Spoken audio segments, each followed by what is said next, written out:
All right. Well, it's 4:02, so I for sure want to be respectful of everyone's time. Alana's going to man the chat as we go throughout this training today. So please throw in questions, comments. If you hear something that you're like, yes, throw it in the chat. We love to hear all of that. Um, we want this to be as interactive as you guys want it to be. So you have a couple of different ways of participating in today's session. You can continue to use the chat. You can also raise your hand if you'd like to speak. You can have your camera on or off, whichever you really prefer. Alana and I don't care which one, even if you feel like your hair is a million miles high or going crazy, you have come to the judge-free zone right here. So do whatever makes you comfortable. So I just want to first of all say thank you so much for taking the time out of your day to be in this training, because after a day of working with kids, teens, adults, whoever it is, I'm sure it takes a lot of energy just to hit the join button on this Zoom. So we are so grateful and thankful that you are here with us today. This training is the first session in a 4-part series on executive functioning. And today is really a lot of just introductory information. When it comes to executive functioning, it is something that is very complex. It's just like reading skills, math skills. There's a lot to learn before we can jump straight into interventions and ways to help our kiddos, and honestly, even maybe ourselves, if we have some executive function struggles that we might deal with on a daily basis. This is the first time that we have done a session where we get to spend 90 minutes just on the introduction, and then we'll spend 90 minutes on 3 other areas. Hopefully you signed up for all of those. If not, and you want the link, we'll throw that in the chat as well. Let's see, I think that's logistically about it. So if this is your first time with us, you might not have heard about us. Maybe if we have any first time viewers, if you could just throw that in the chat that like this is your first training session with us, we would love to know that. And along those lines of training, you will receive a certificate for today's training in the mail or in your email. It will take a few days. So if you need it to turn into your district, give us probably until early next week before you see that. It takes quite a bit just to get all of those things processed. So be patient with us. But if you don't have it by, I would say next Wednesday, contact Alana or I will give you our contact information at the end, and we can track that certificate down for you. Sometimes they go to junk mail, just whatever. So just let us know and we can get that taken care of. So we are the IEP Technical Assistance Resource Center. We are really here to support teachers, paraprofessionals, administrators, anyone who's working with kiddos in our public schools. We are really centered around helping to increase knowledge, skills, and capacity of people in our educational system to improve outcomes for students with disabilities. By doing that, though, we know that when we improve outcomes for students with disabilities, we're actually improving outcomes for all students. And we really have a strong belief that every child can be and should be included and benefits from high quality Tier 1 instruction. And when we think about executive functioning, we can still do Tier 1 instruction with executive functions. So just very quickly about me, I will try not to talk a lot about myself today, but I just want you to know a little bit of my background. I taught middle school English 7th and 8th grades for 18 years before I joined the center. I'm also a school psychologist, so I dabble in that most days with local schools. So Alana, if you would just tell everybody a little bit about your background? Yeah, hi, I'm Alana Harveth. I am a special education teacher by trade for 18 years in the classroom. Then after that, I got out for a couple of years for a coordinator role. Sometimes you call them case managers or facilitators. And then I joined the center. So I middle school as well. I had 2 years in elementary, K1, 2. Then I went back to middle school. So that is a little bit about me. I'm from Hobart, Indiana. So I am up north. So it is 307 for me, and Katie is down south past. So for her, it's 407. That's a little bit about us. All right. So our goals for you in today's session is just to be able to define the term executive function, which isn't really nearly as easy as it sounds. And then we're going to really take a look at the complexity of executive functions. It's important to understand where they develop, how they develop, and all of that good stuff. And then we're going to talk a little bit about how executive functions impact classrooms. We're also going to take a look at ourselves and some executive functions and misfunctions that we might have. So we do have a Padlet resource available for you. This Padlet resource will be updated as we deliver these training modules because we will have each PowerPoint session uploaded after the presentation. So you can go back to that presentation or go back to this Padlet and you can find these PowerPoints, and you can also find a lot of information that we reference in the training. All right. So, Alana, before I throw this in the chat, are there any questions or anything that we need to address? Nope, there's not. We're good. Okay. So just to kind of get a baseline, what do you guys think of when you hear the words or the phrase executive function? So just throw some words, ideas. You can get creative and throw some emojis in there, even if you want to. If you feel better about unmuting and you want to say something, you are welcome to do that as well. So executive function is such a big area of discussion right now in education, and a lot of other job areas see issues with executive function in different employees and within themselves and all of that stuff. So just curious what we're thinking So before I we see head. some organizational skills related to kids' attention, task initiation. Again, an organization, it looks like a theme. Ability to organize body control, sort and store information. A lot of organizations. So I've seen that a few times. And then somebody is new to it, so they haven't heard it for the first time. So they're Okay. not, they really can't define it, which is great. So that you can learn some things after. So there's a lot of organization, the theme, it looks like. And then kids who can't get it together, that could mean lots of different things. Yes. So those are some of the things in the chat, and some adults maybe. Sometimes I can't. Attention and inhibition, mental skills to help planning, organizing, problem solving, and self-control. Yeah, Ability to plan. organizing is such a big one, and it's really interesting. This is one reason why I love to do like the foundational aspects of executive function is that organization is such a later developed skill. So if we don't have some of these other skills, we're not going to have the organization piece to go along with it. So if you guys think of other things, please feel free to share them in the chat. So the difficulty with actually defining executive function is that you can look up 20 different researchers and you will get 20 different definitions of what executive function means. So what we've done is kind of pull some of the main ideas that most researchers agree on into a definition that kind of works for our purposes within the education setting. So the phrase executive function refers to a set of skills. So that's important because it's not just one skill that works in isolation. This really is a set of skills. And these skills underlie our capacity to do all of the things that we need to do to make it through our days.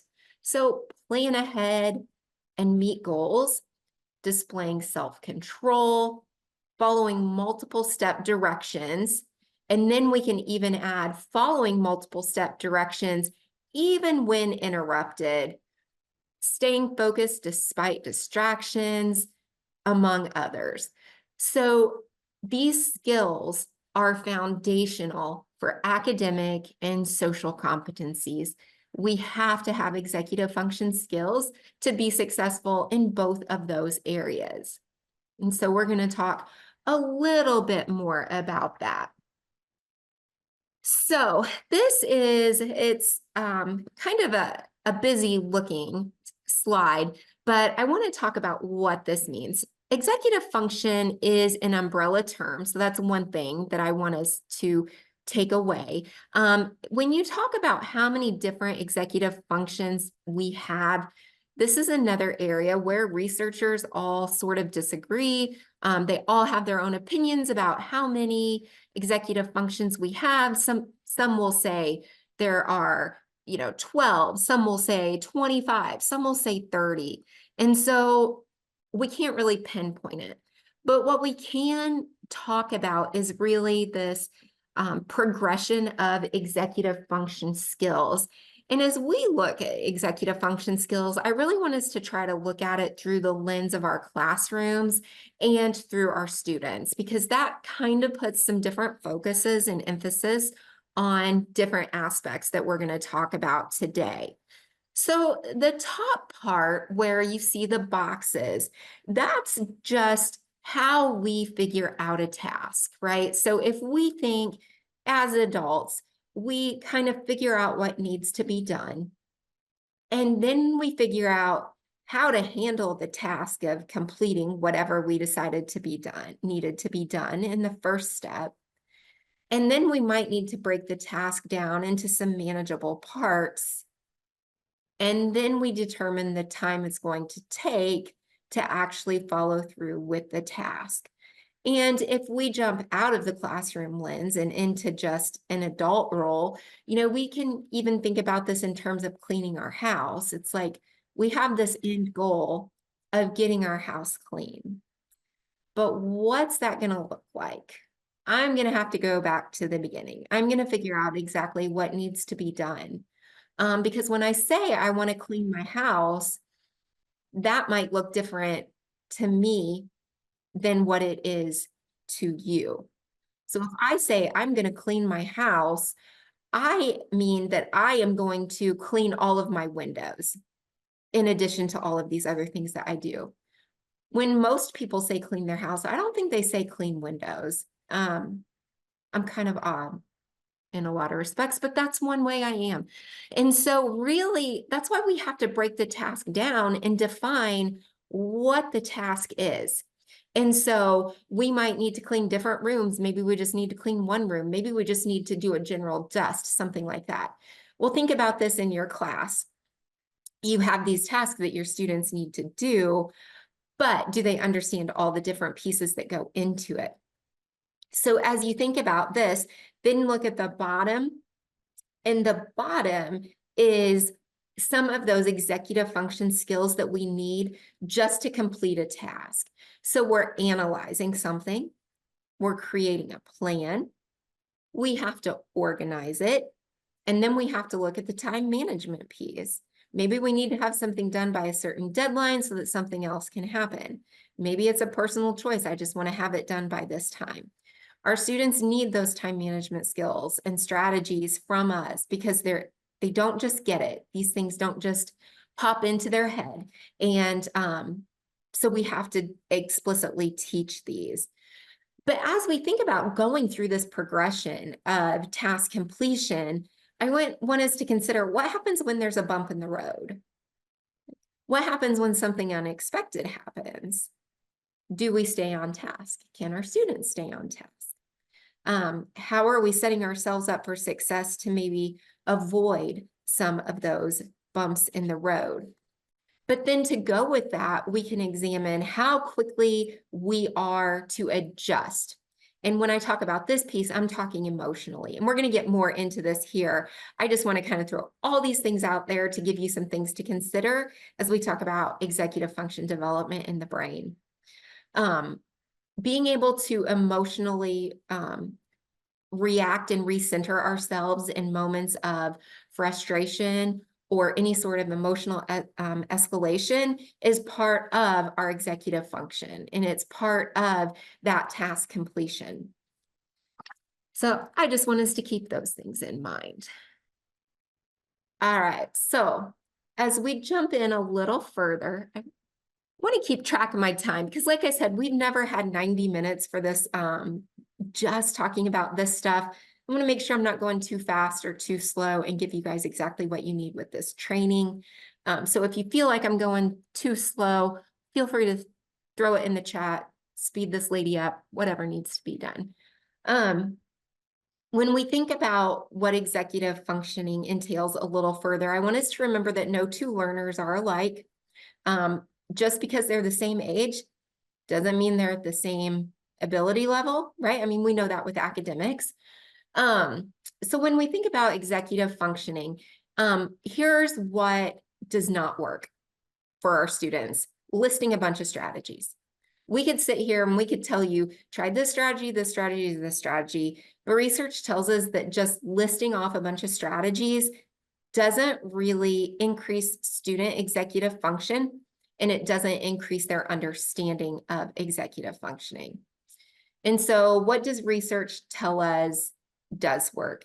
And this comes from a really great book on executive functioning and universal design for learning. And at the end of this presentation, I'll actually give away a book. So Alana, don't let me forget to do that. It is a fantastic book that talks about EF skills and how to implement them within the UDL framework classroom. So here's what we know does work from research is that we have to develop a deeper knowledge of executive function skills. So just understanding how they develop, where they develop, how they form, what sorts of things interfere with the development and formation is really beneficial. And then, so I kind of mentioned that, how they develop, but really looking at environmental factors is a key. So it's environmental factors within our classroom, environmental factors of things that have happened in our students' previous classrooms, and even what's going on at home, what happened on the bus, what happened at lunch.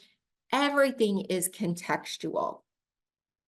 And then thinking critically about what specific aspects of our students or of executive function skills require support for our students is also important. And if you have a class of 24 kids, or if you are a middle high school teacher and you have 100, 150 students, this task can seem pretty overwhelming because your kids are probably all functioning in completely different ways with executive function skills. You've got some who seem to almost have mastered some aspects, and you have some who you're like, I don't know how you made it to be a sophomore in high school when you can't find homework, right? So just keeping those things in mind a little bit. So we're going to do a little reflection here. We can't support our learners' executive function skills if we are lacking in the skills ourselves. And sometimes this is difficult for us. So some questions that I want you to think about. What are your strengths when it comes to what you know right now about executive function skills? What do you think you're really good at, you're really strong in? And what are your stretches? And if anyone is brave enough and wants to throw something in the chat, by all means, please do so. I know that my strength is organization. I love to organize. My stretch is time management. 46 years old, and I know that I struggle with time management. And Katie's strength is my stretch. So I need to be better at organizing. Yes. So that, and I'm pretty good at time management. So we might be opposite. So it's funny because we have kind of the same background with our like learning and things, but our executive functioning is a little bit different. So yes, I'm very, when I can adapt very easily when something is thrown in my way. I mean, on the outside, I look cool as a cucumber. On the inside, I'm freaking out. But at the situation, I'm usually like people are like, oh, she's not really too stressed out, but I am. It's just in my brain. I can kind of hold that one together. And as you think about what, your strengths and stretches are, and you think about the different relationships that you have in your life, sometimes you have conflict in those relationships because of executive functioning difficulties. Um, I know, like my husband has time management as his skill. Like he is time. But the thing that drives me nuts about him is that he has secret time, right? Like if he says we're going to leave at 7:30, that means we're really going to leave at 7:15. And it took me like 10 years of marriage to figure that out.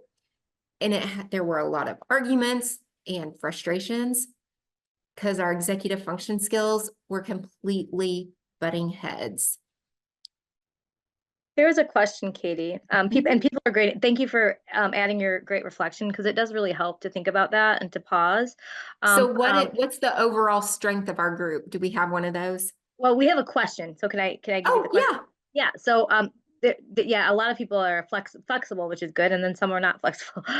So Julie asked, how does EF differ from personality or temperament? Oh, what a great question. I don't know that I can give like the real answer to this. So I'm going to give an answer that comes to mind. Alana, feel free to jump in. And then I think this is something that I will dig into a little bit more and see if I can come up with a better answer. I think that part of it is the difference between what you have to be taught and what you innately know. So with executive function skills, we need direct, explicit instruction to improve and get better.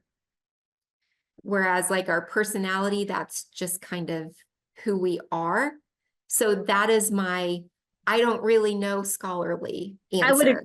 I would agree. And say if you have just as an adult, even ADD or ADHD, you have to be taught those strategies, even though it doesn't come naturally to you because you don't have you weren't born that way, or you're trying. But like Katie said, you can strengthen those executive functioning skills by learning those strategies to help you, um, even though whatever personality that you have, because it could, so I would agree. But we could definitely look into that further.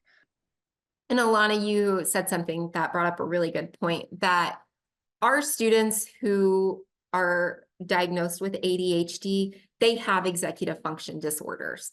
That is for sure part of that ADHD, especially the impulsivity, distractibility, that all aligns with ADHD.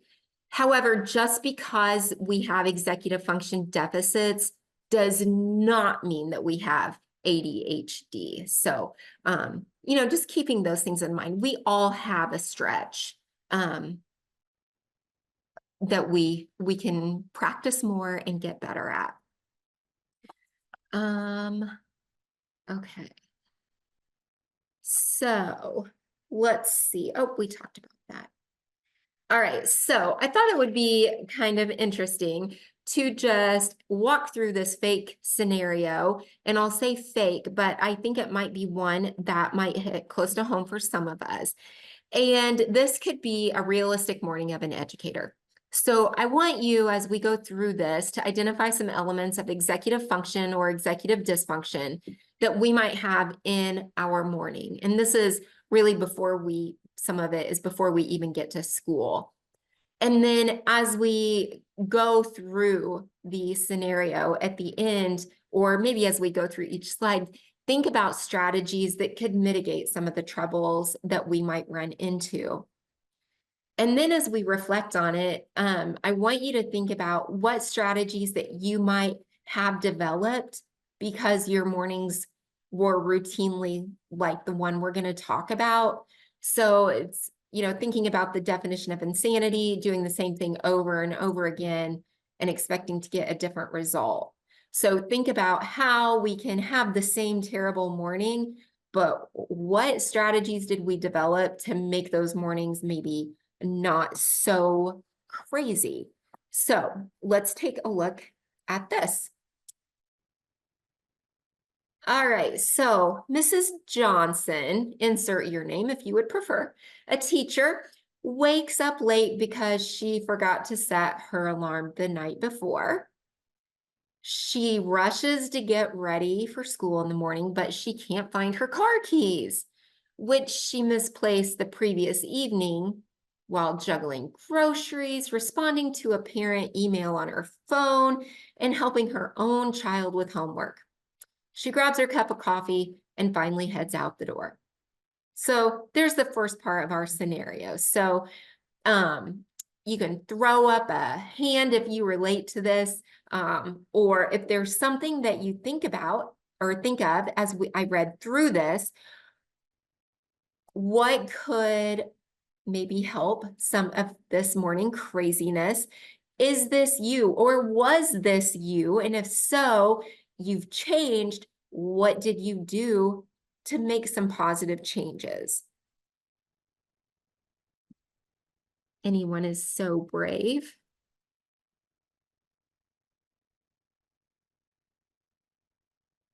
I will say, I'm so glad some of you have your cameras on because it is so nice to see some like faces out there.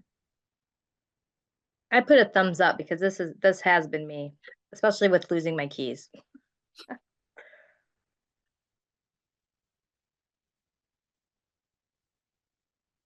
So I saw Lisa said she prepares the night before. Yeah, Lisa, I'm with you too. I'm like a toddler. I say that, but I use a lot of supports and services for my executive function. And we'll talk about those too, because our students can get supports and services for EF skills, right? Those can be built into an IEP. So let's take a look at what happens next. All right, so Mrs. Johnson finally arrives at school. She realizes she left her lesson plan binder at home, and this is after she spilled her coffee on her pants getting out of her car.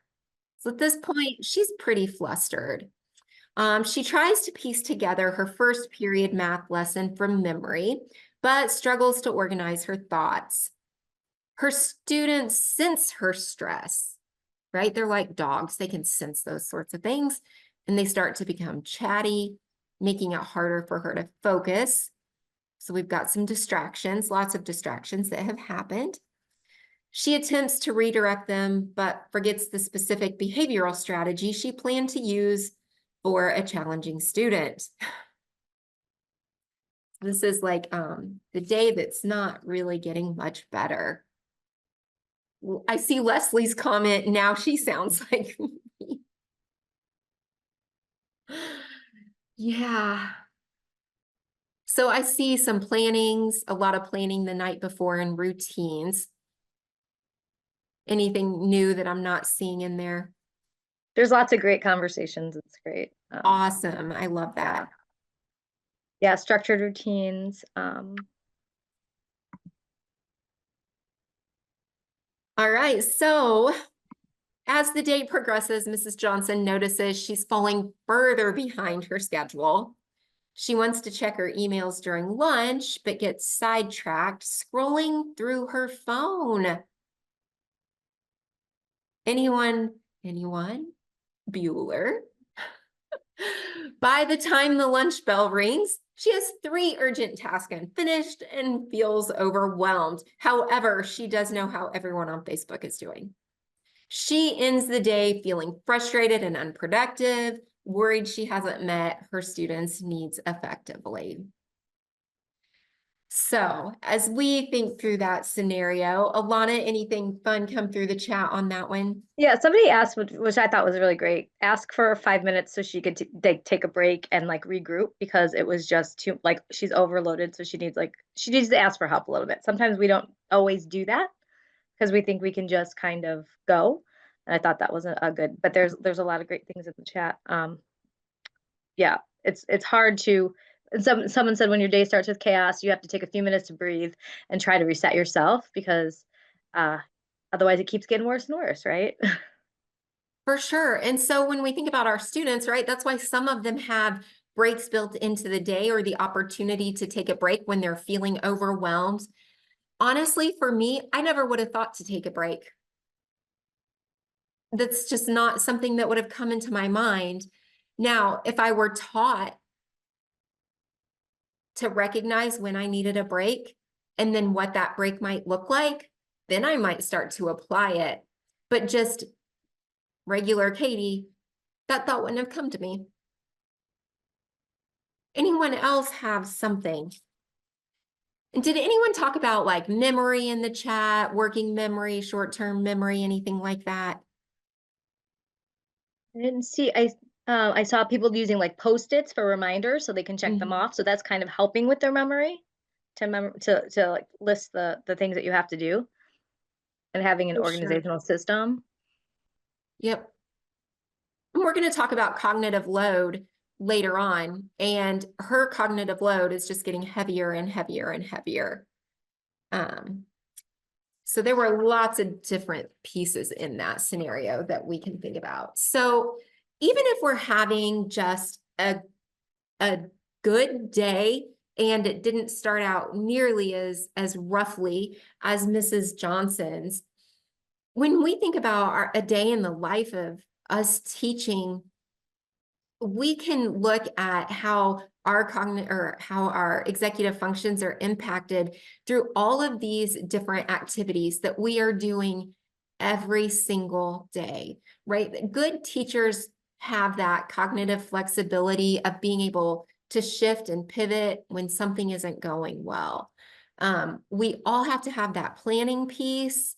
And you guys talked a lot about that with that scenario, putting the keys in the same place, having a plan the night before, creating that routine. Routines are part of planning. Self-monitoring. How do teachers self-monitor? A lot of that can be thought of in terms of grading. If there are any English teachers out there, this is, I struggled with this when I had 100 papers to grade and I was really dreading it. Sometimes it was difficult and I would have to self-monitor myself and say, all right, I've got 30 minutes. I'm sitting down 30 minutes, all distractions, I'm putting everything away and I'm just going to concentrate on grading what I can. We have a lot of disruptions every single day, and being able to control our impulses because of those interruptions is important. So maybe last period, that was one frustration I had. In last period, I think the office staff would sometimes see how many times they could interrupt class for a last minute announcement. And it's like, oh my gosh, I'm still trying to teach learning objective 1 out of 3 for today. And here we are knowing that basketball practice is going to get over at 4:30 instead of 5. So we have to be responsible for how we control that. Pacing is another big issue when we think about teaching. We think about our lessons. We think about our curriculum maps. We have to have a good strategy for that. Cognitive overload, like one more drop. It's like, if I get one more drop, I'm exploding. And our kids are the same way too. And so sometimes, when you go home and if you go home to a significant other and they don't understand sometimes the cognitive load that we go home with the decision fatigue, with the constant interruption, with the constant noise, chaos, and all we want is quiet. All of those things affect how we are performing in every aspect of our life. So jumping in a little bit deeper, I want us to consider that executive function is really about the person and the environment. So executive function has nothing to do with just a person alone. It's really that relationship between the person and the environment. So many people have said things like, my students they cannot come up with strategies on their own, or they can't stay attending to a task. Maybe in school, but if you put a video game in front of them, they're going to give you 5 different strategies how to get to the next level. It's just not important to them in the environment. And so it's never just the person alone. It's really the person and the environment and the task that's being demanded of them. So this mismatch of skill to demand could happen to anyone. It happens to adults, kids. I mean, really, we have it happen all the time. And so if we are asked to do a skill or perform a task and the demand is too great, we might not be able to do it. And it can happen to all of us. And we'll talk more about that on a different slide. There's a lot of research on executive functions. There's research to even negate the fact that I'm going to tell you from Fitzpatrick in 2014. Students' executive functioning is more predictive of later academic outcomes than any measure of IQ. Now, some studies, like I said, they will say that's not accurate. But I want you to really reflect on that because our kids learn how to do school. And those kids who learn how to do school are usually the most successful. Sometimes it's not the kid with the highest IQ who finds the most academic success. And the other piece of that is that there's a really large range of normal when it comes to brain development. And if you think about in our classrooms, you know, we have kids who might be 18 months to 2 years difference in age. And when we think of students 18 years and younger, those are some huge gaps in times. And our students who have ADHD, research tells us that they are approximately 3 years behind in executive function development. So if you're teaching 7th grade and you have a student with ADHD, you might be working with more of someone like a 4th grade level of executive function.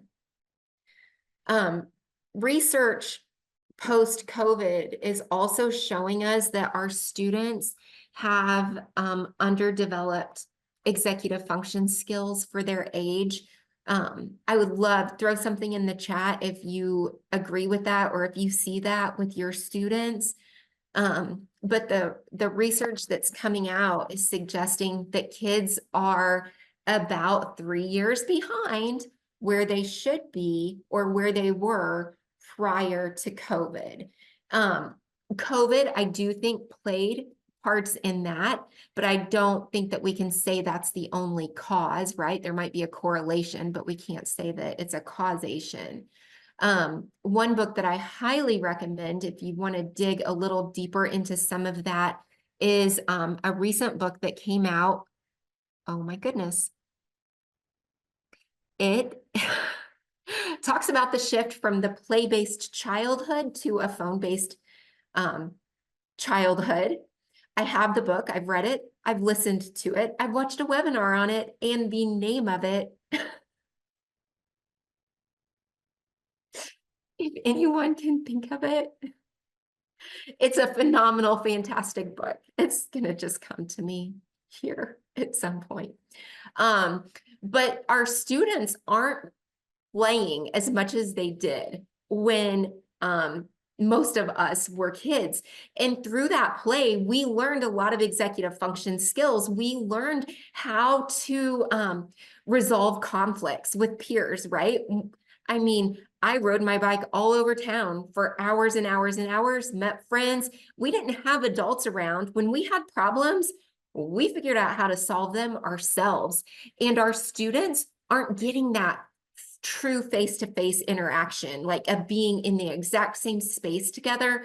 We might be on the phone together, we might be talking to each other, but it's a whole lot easier to hang up on someone or just to swipe them away than it is to actually have to face the challenge in front of us.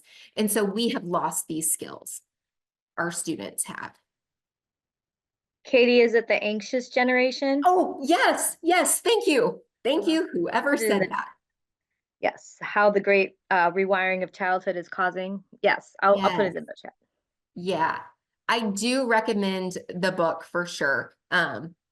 It's divided into 3 parts. The third part, I could give it or take it, but the first 2 parts, all the research, all the deep thinking that you do up to those, really, really phenomenal.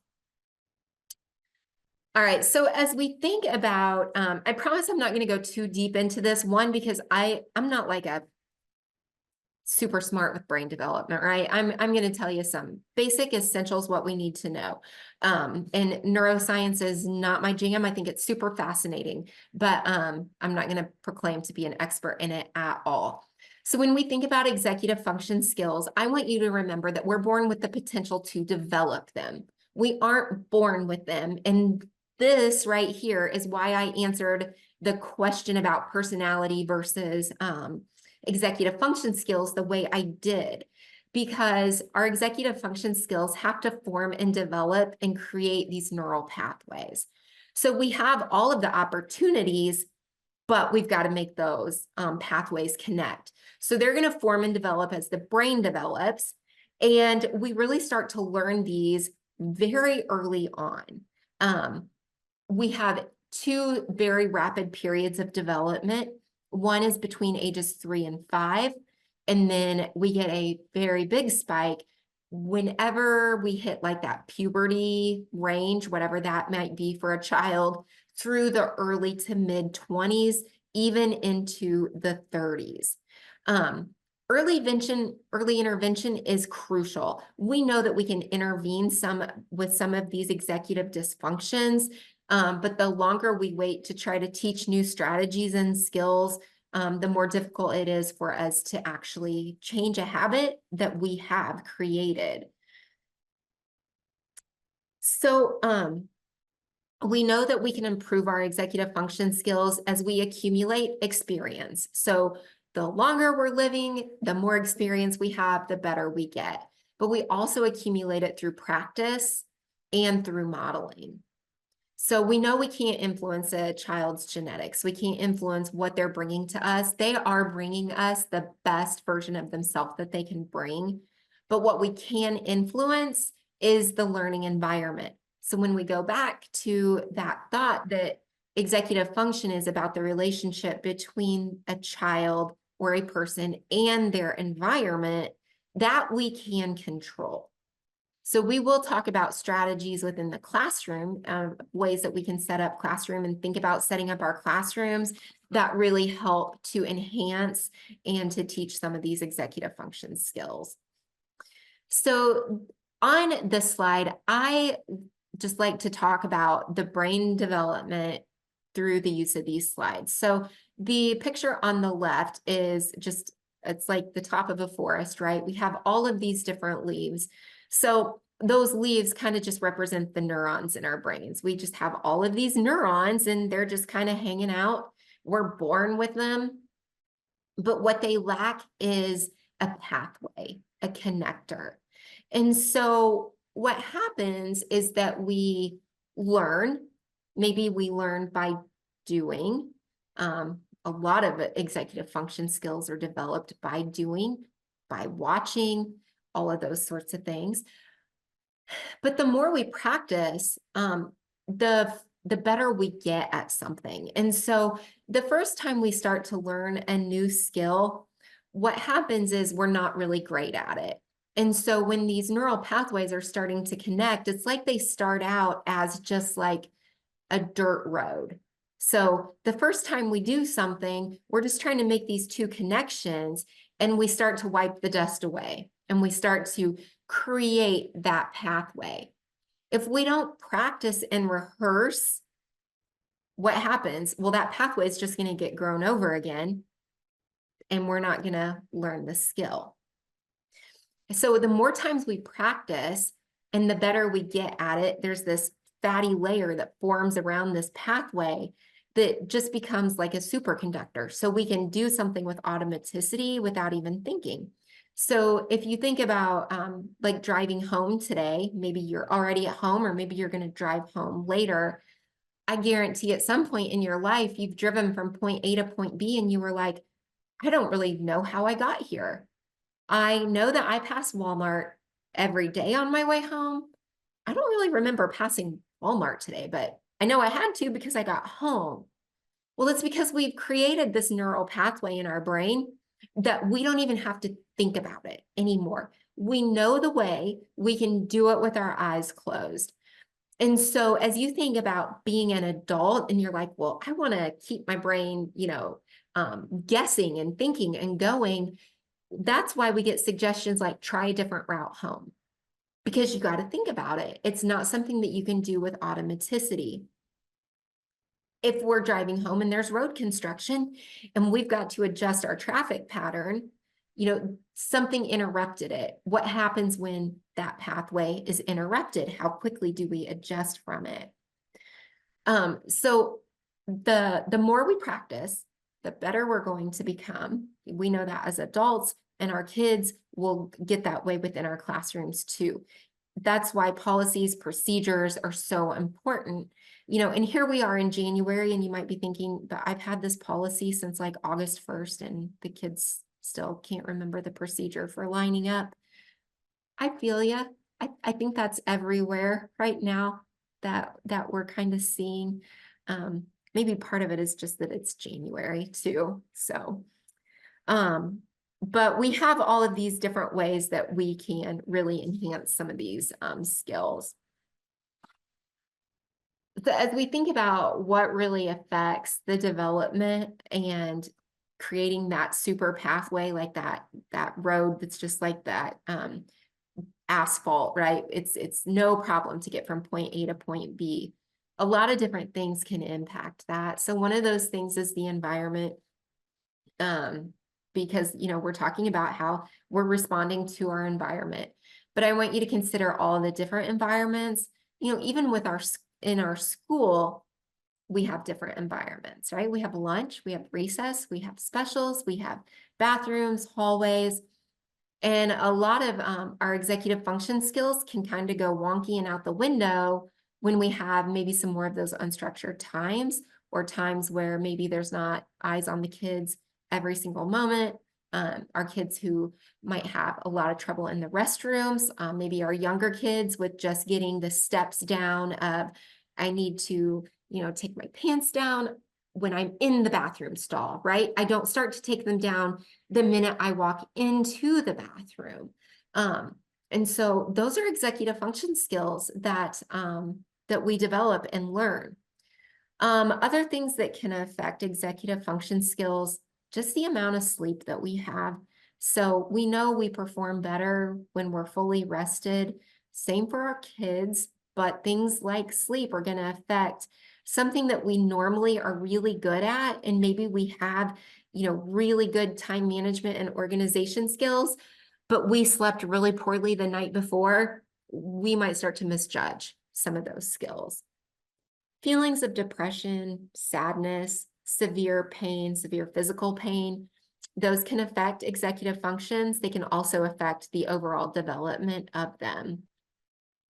Any sort of immune disorders affect executive function. Metabolic disorders, it's crazy when you start to think about all of the things that affect the development of those neural pathways.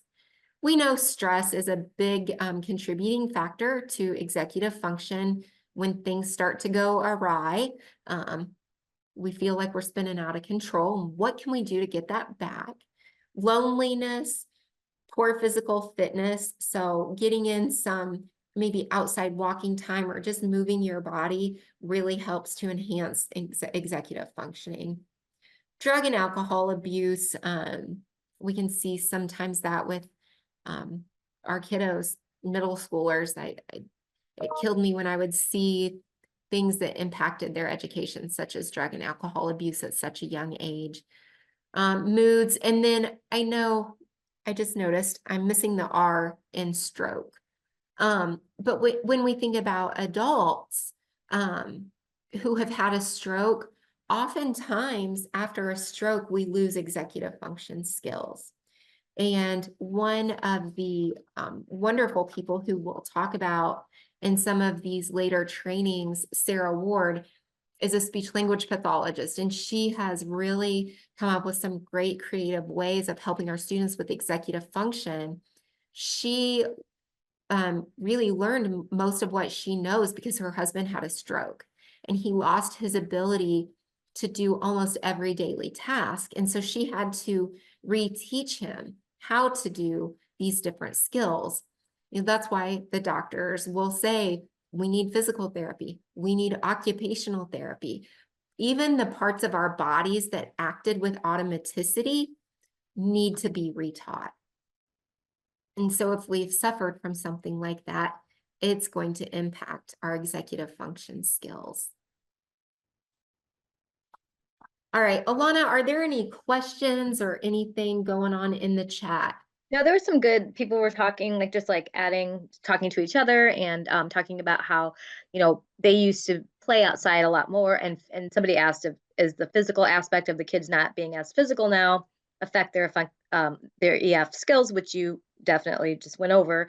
So yeah, so that kids aren't as active unless they're in sports and things. I think we used to just kind of after school play with our friends outside till the lights came on and the street lights came on, and that's kind of just different. And so they were having that great conversations about that. Awesome, Yes. awesome. And I just asked that because I feel like I have talked so fast because I wanted to be sure we got through everything, and here we are, and we're kind of almost at the end. Great. But when we think about working on executive function skills, our big goal is to help create automaticity so that our kids can do things without thinking and processing too much. And so that's why routines are so important. So when we consider ways to create that automaticity, here's how we can do it. We can do it through clarity, just being clear with our students, modeling, and routines, like I mentioned. So many times our kids, and we'll talk about all of this stuff later too, but our kids know how to do school because they've been in school, unless, we're looking at like pre-K, kindergarten. And so they have all of these educational experiences that they're bringing into our classrooms. And sometimes that can get really confusing and overloading. And I even think about when I taught with my 7th graders, I really did not keep this into consideration as much as I should have, because even though, as 7th graders, they've come with K through 6 experience. So they've had different teachers for all of those years. Well, they had to learn how to do school for every single one of those teachers. And when you think about our kids who get into 6th grade, and maybe in some schools it's even as early as 5th grade, and they start having different teachers for different subjects, or maybe you're, K6 elementary and you don't start really changing classes until 7th grade. But if you think about as a schedule for a kiddo and they have 7 different classes, they have 7 different expectations that they have to adjust to within a very short amount of time.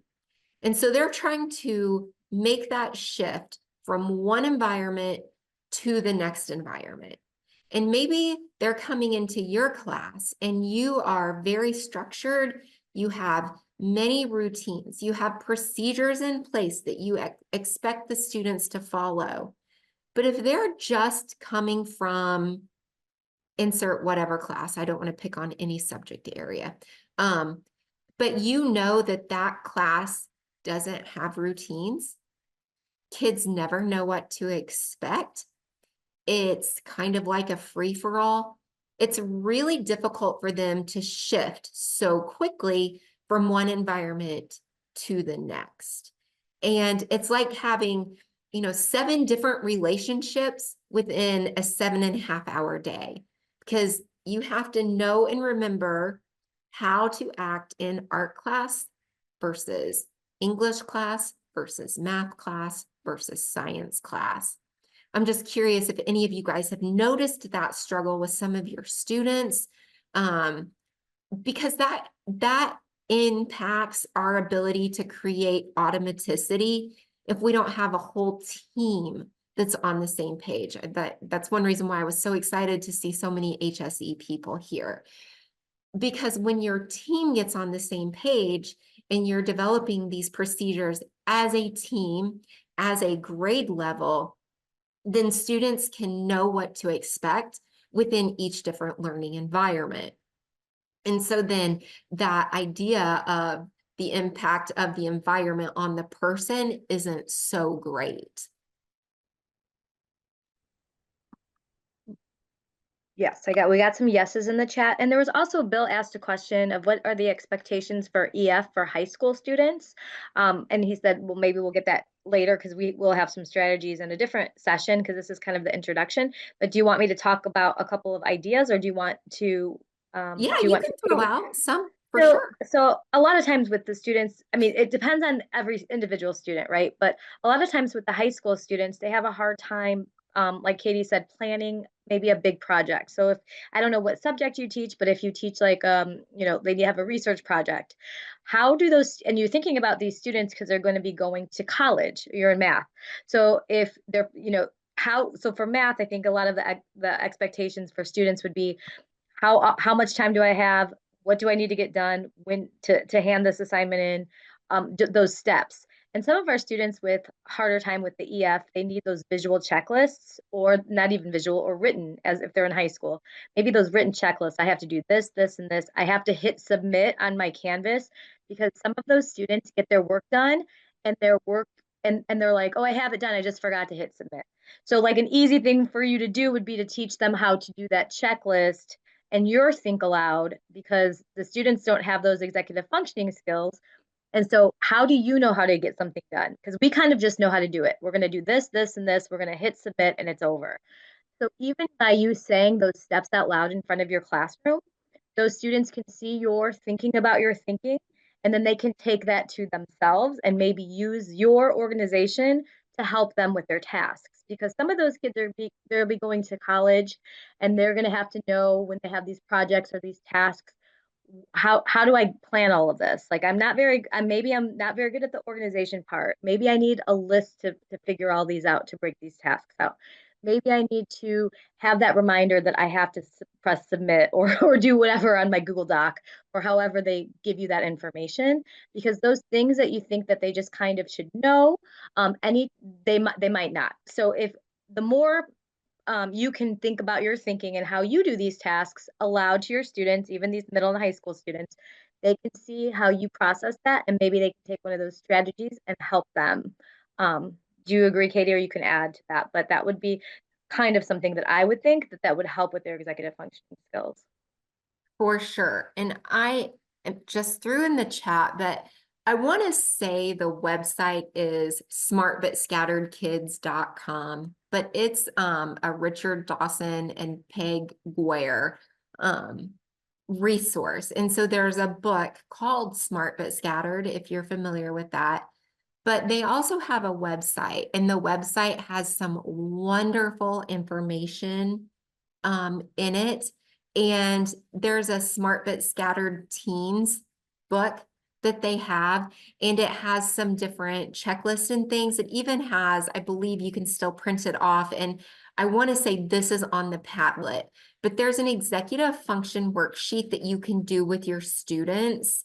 And it makes a statement, and then gosh, it's been several months since I've looked at it, but they give themselves a ranking on it. And then you have like different categories where you tally the different scores, and it gives the students the opportunities to see and to acknowledge, oh, I struggle with time management. But it gives you that opportunity to talk to them about that and for them to maybe identify where they might have some areas for improvement, because chances are their brains aren't going to accept the fact that, oh, I have these areas I need to work on, and here's what they are. I can recognize them. They're not going to do that on their own. So that could be a really fun activity that you can do with your kids, maybe homeroom, or if you've got, 30 minutes on a Friday that you're like, oh, I've lost it. I don't know what to do with these kids. Do that with them because it's really fascinating and eye-opening. But it also gives you the opportunity to talk to kids about, look, I struggle too, and here are some areas where I'm struggling. Actually, for some reason, I just sent that to Rachel. I don't know how I only sent it to one person.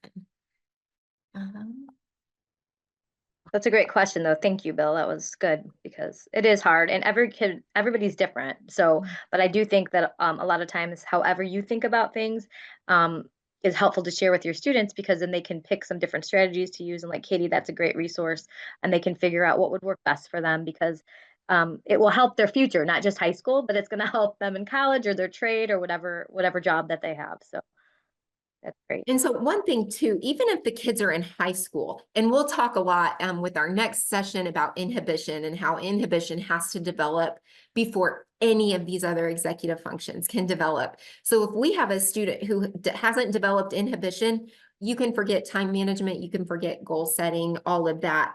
But one kind of myth, I know I had it as kind of that middle school educator, was that we think kids outgrow executive function problems.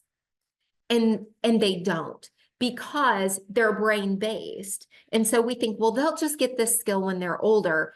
No, they're not, unless it's directly, explicitly taught to them and modeled to them. Just like Alana said, I think that's a great thing to do. Model that think aloud with kids so that they're understanding how you're thinking through something. We know that executive functions skills can improve and get better. And so we just have to keep practicing and practicing and practicing. I'm just looking through my notes to see if there was something I missed.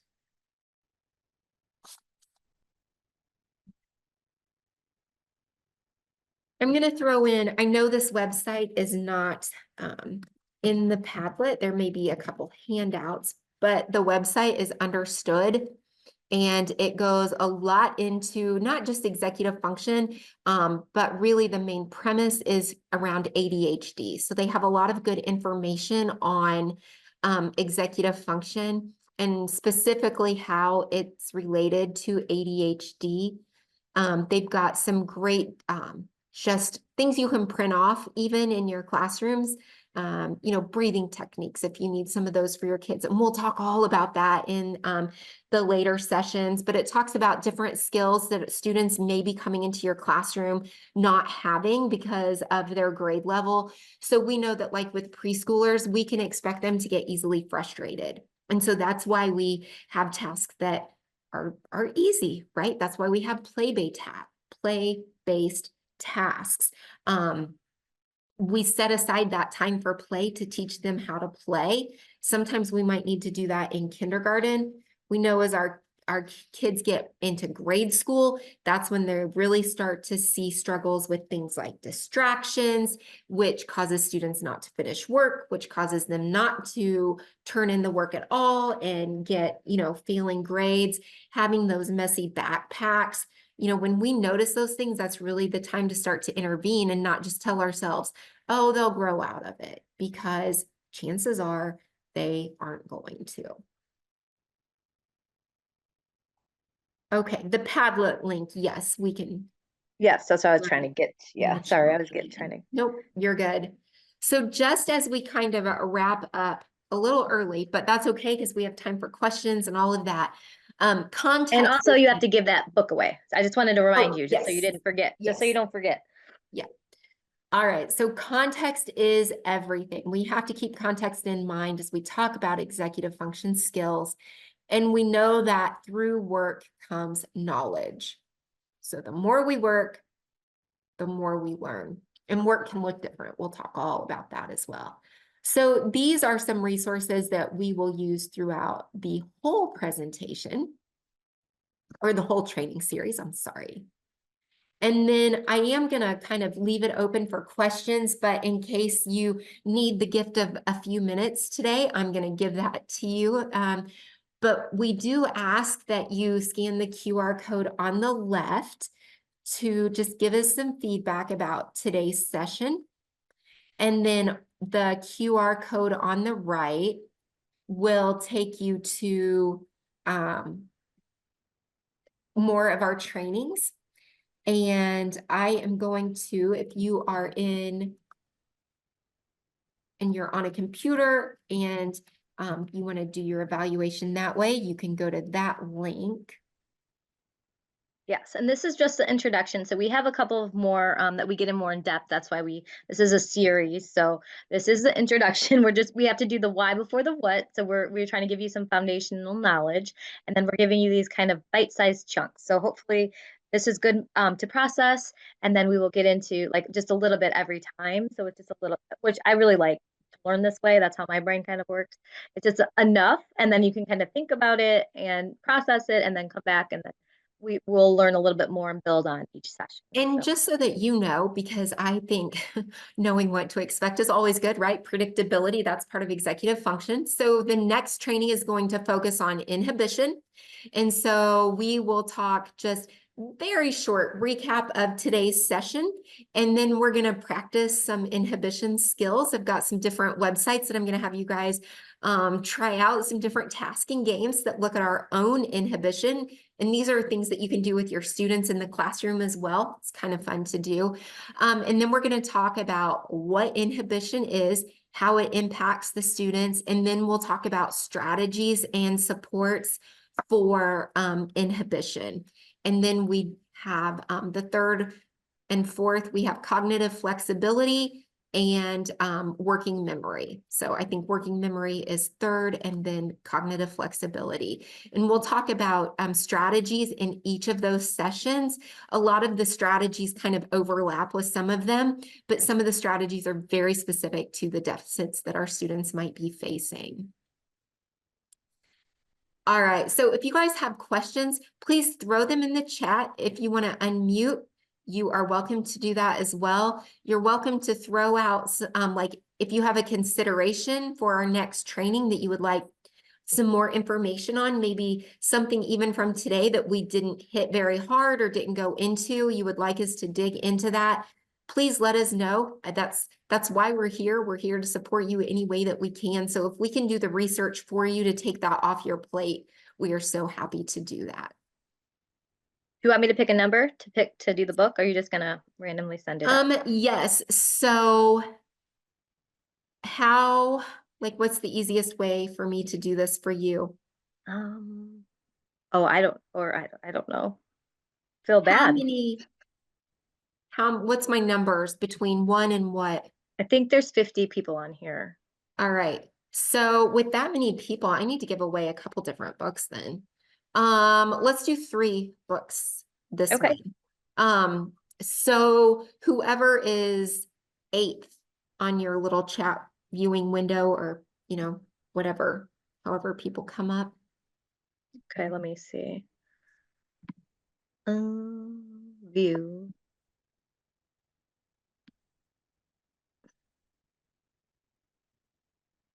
Let's see. Is that too much? I have to count. Okay, let's do Alec Oldham. We'll do you All right. one. So, And then I don't um, know. Yeah. send Oh, my email address should be on your screen. Send me the mailing address you would like to receive a book. Um, if you could email it, that would be great. If you need to put it in the chat, you can do that as well. All right, so I don't want to throw you off too much, but we got to give some love to the later on people. How about 23? All right. And Alec, were you going to say something? oh yeah, I'm so sorry. What could you just remind me again what just happened? Oh, You you won you a book. won. You're the winner. Oh, okay. What did I win? I'm You being won totally a book. serious. Okay, awesome, wonderful. That's great. What do you need me to do? Just email me the mailing address that you would like me to send it to, whether it be school or home. I'm great to send it either. Okay. And hopefully my email address is up there. Is that what? I don't see it here. Oh,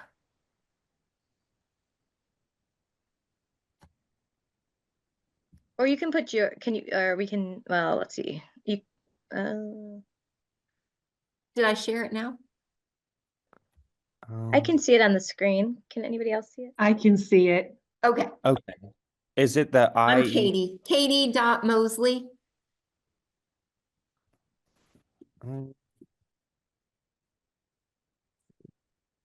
How about if I just put mine here. Yeah, if that's Yeah. easier for you, Yeah, throw it in the beautiful. chat.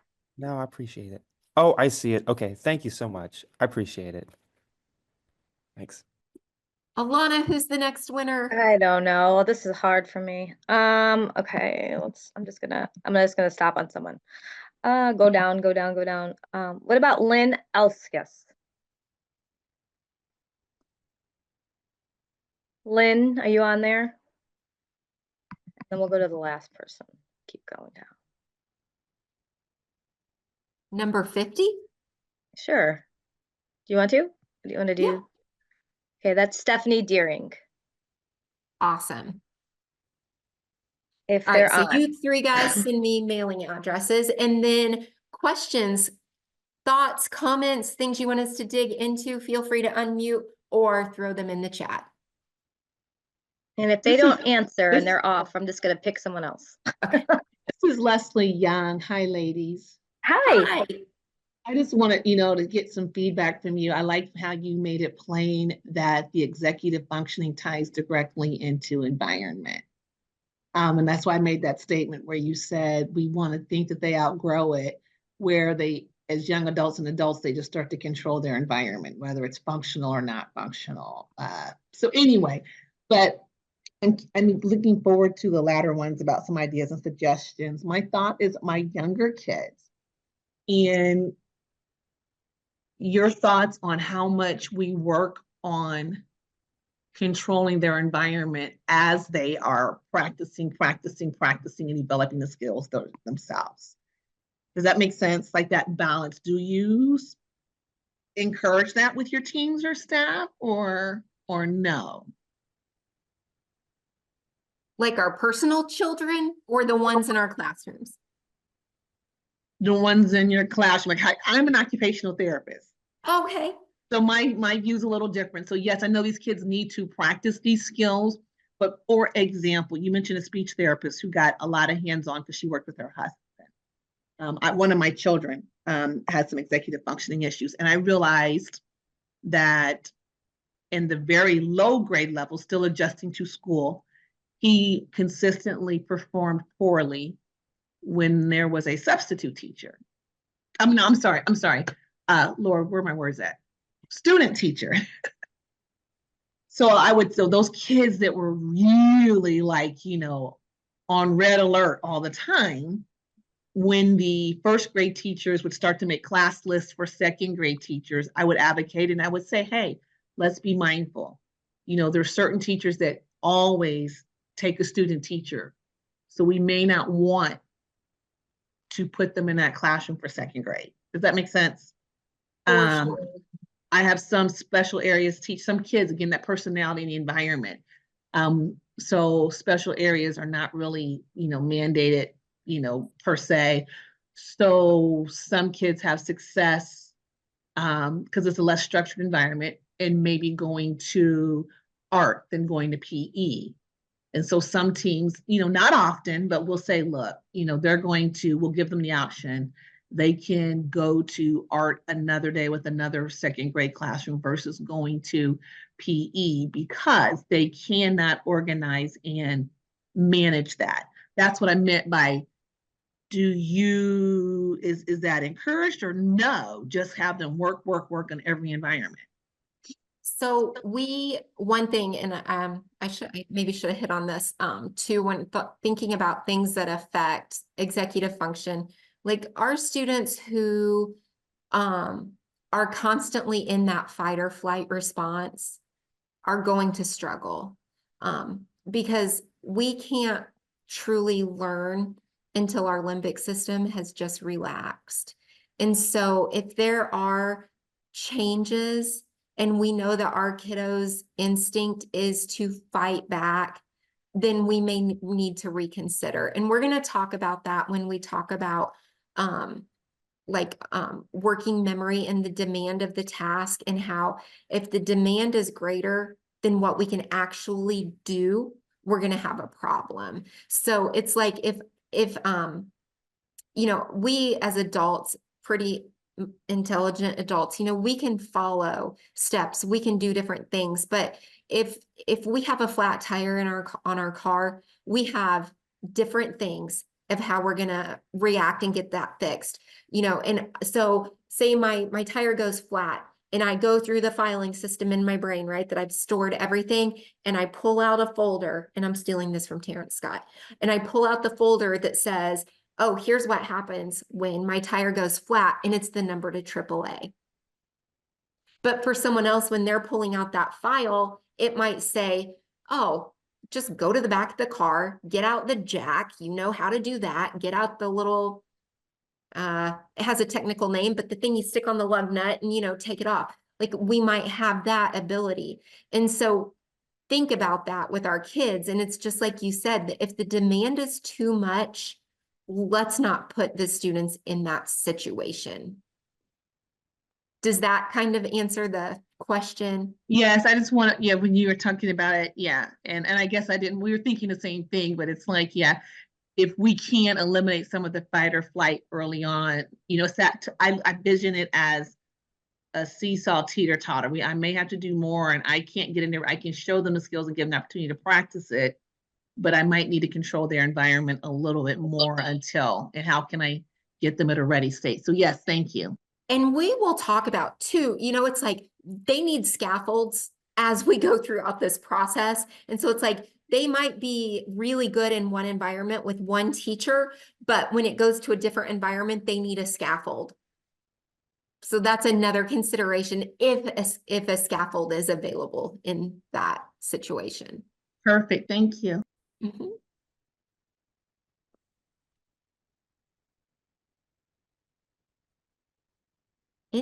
Any other questions? There's Hi, some in the Katie. chat. This Yeah. is Bill Laffin. Hi.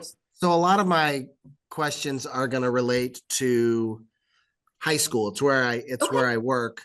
I'm a paraprofessional, so I'm an IA. So I'm not really a teacher per se, but I work with math students all day long.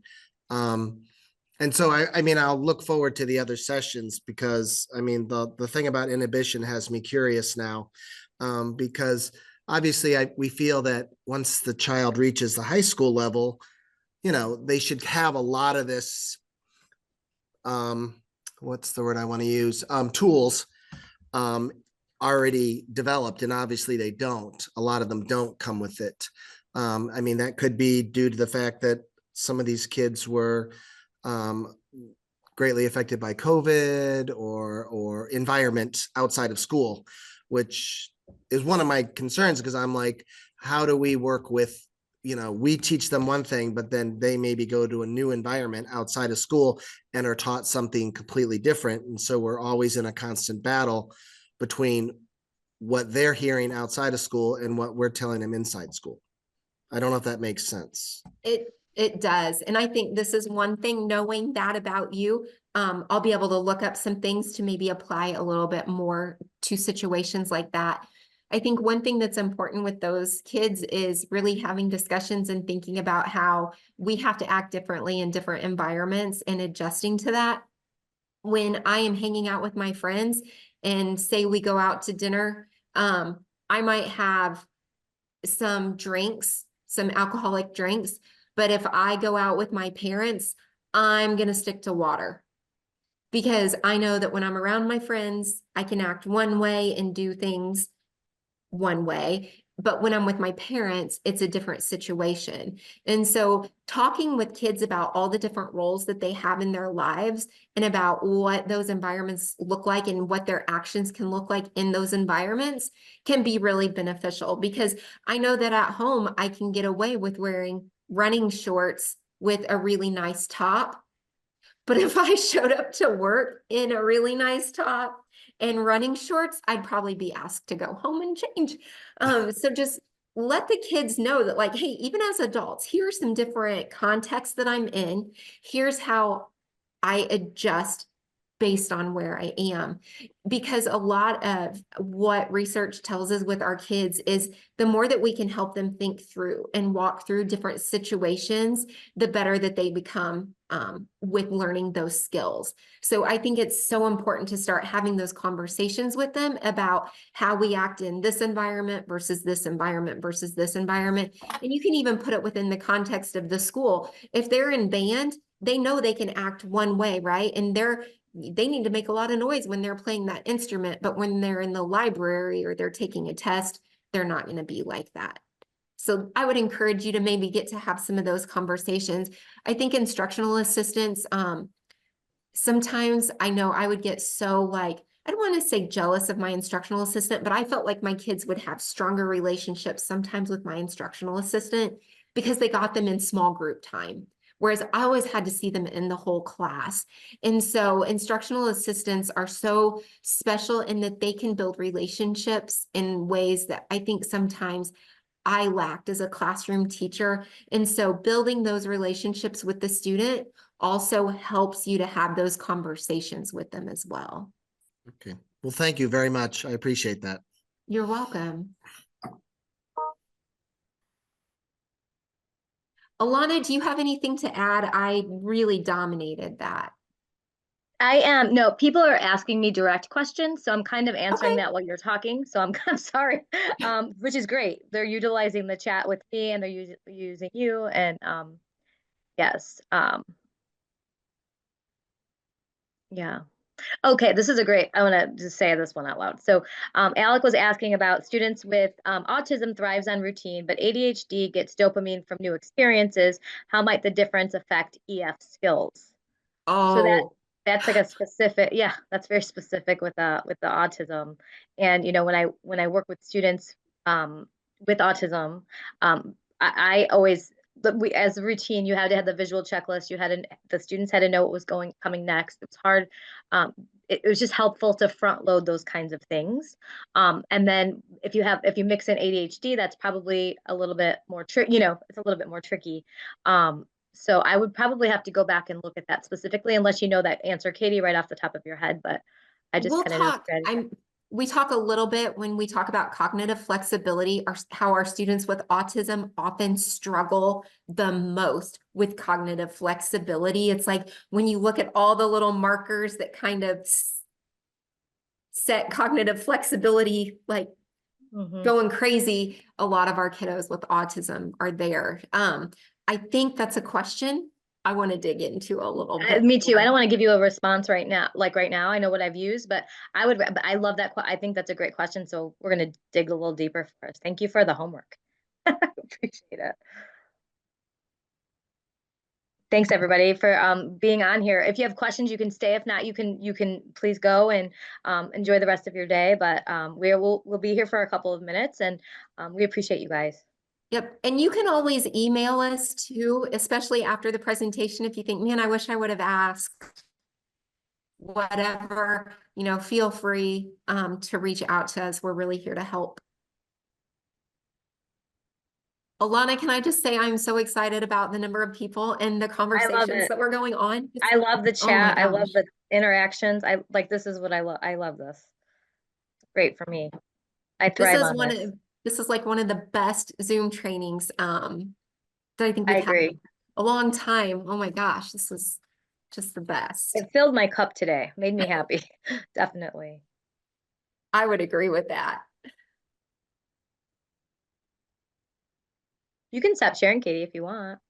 I can. Okay. Yes, we will give you a certificate of attendance. I think Leslie asked. We will send this to Gail or Rosalind, and they will send it to you for sure.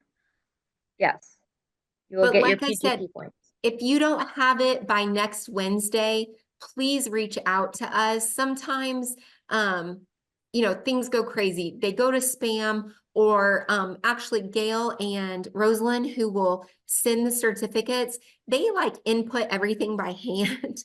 So if they miss a letter or something, then it doesn't always obviously get delivered where it should. So just give us a little bit of time, a little bit of grace, and we will for sure get that. You shared the link again, I forgot what you called it, the QR reader for the slideshow or, The Oh, the Padlet. Padlet? yeah, say it again. Yes. The Padlet, it's a Padlet. Then it has our Padlet. stuff.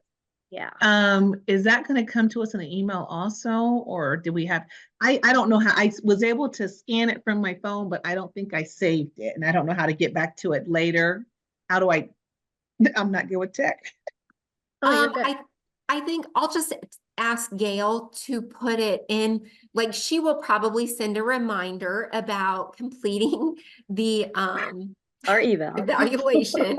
And so, because she's Gail and that's her thing and we Gotta love make her sure we for did it. it. Yeah, we were working. So we will be sure that she includes the Padlet link for you. Okay, great. You're out of the website. Yeah, I just realized I did it, but I'm like, wait, I can never No, find it's hard. anything later. Yes. Yes. Okay, thank you for saying that. I thought it was just me. Okay, thank you. It was a wonderful presentation. Thank you, You're Leslie. welcome. And Stephanie, Leslie, and Alec, thank you for having your cameras on. I think that like brightened my day more than anything, just to see a few faces and reactions, because it's sometimes so hard to know if you're talking into just nothingness or real people are there and connecting. So But they were like writing in their chat. I was like, this is great. I love it. It made me happy. I seriously, what we've been here 3.5 years, and this is like the most interactive. This is the most chatty Zoom group ever. I think I had one before, like a long time ago, and it was a lot of, and I was like, this is so great. It just helps us, gives us energy. So thank you guys. Well, it makes Thanks, the next Katie, one for letting me exciting. come.